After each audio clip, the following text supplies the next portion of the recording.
மகிழ்ச்சி என் மேல் வரும் என் இயேசுவாலே. நித்திய மகிழ்ச்சி என் மேல் வரும் என்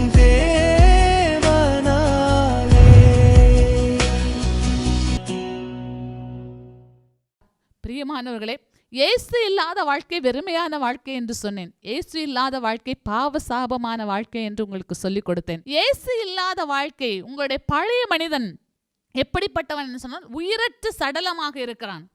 எப்படிப்பட்ட மரணம்? பாவத்தினாலும் அக்கிரமங்களினாலும் மரித்த ஒரு பிணமாக இருக்கிறான்.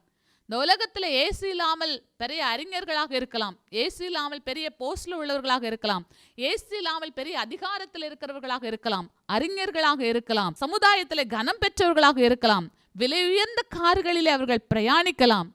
ஆனால் அவர்களெல்லாம் வேதம் என்ன சொல்லுகிறது? பாவத்தினாலும் அக்கிரமத்தினாலும் மரித்து போயிருக்கிறார்கள். எனக்கு பிரியமானவர்களே, இந்த பழைய மனிதனை நீங்கள் களைந்து போடுவது அவசியமா இருக்கிறது. பாவத்தினால் மரித்து போயிருக்கிறீங்களா? அந்தரங்க பாவம். நிறைய பேர் சொல்லுவாங்க, நான் இந்த பழக்கத்தில் இருக்கிறதுனால உனக்கு என்ன பிரச்சனை? நான் ஏதாவது உன்னை தொந்தரப்படுத்தினா எதுக்கு நீ என்ன டிஸ்டர்ப் பண்றேன்னு கேட்பாங்க.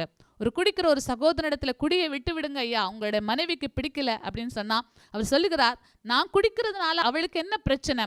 அவளுக்கு நான் காசு கொடுக்கலையா? அவளை நான் அடிக்கிறேனா? அவளை நான் தொந்தரவு படுத்துறேனா?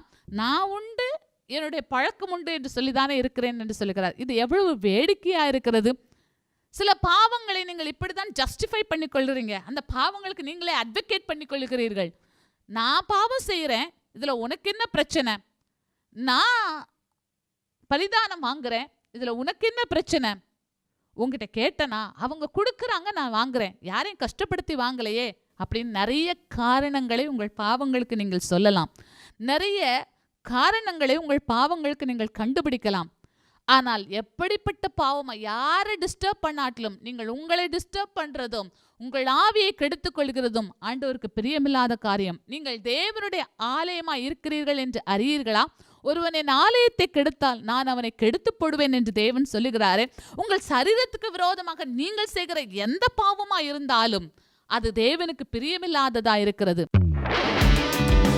துதியின் கோட்டை ஆலயம் புதிய பேருந்து நிலையம் அருகில், திருநெல்வேலி 620007 தமிழ்நாடு, தென்னிந்தியா. இணையதள முகவரி www.fortopriceministries.org.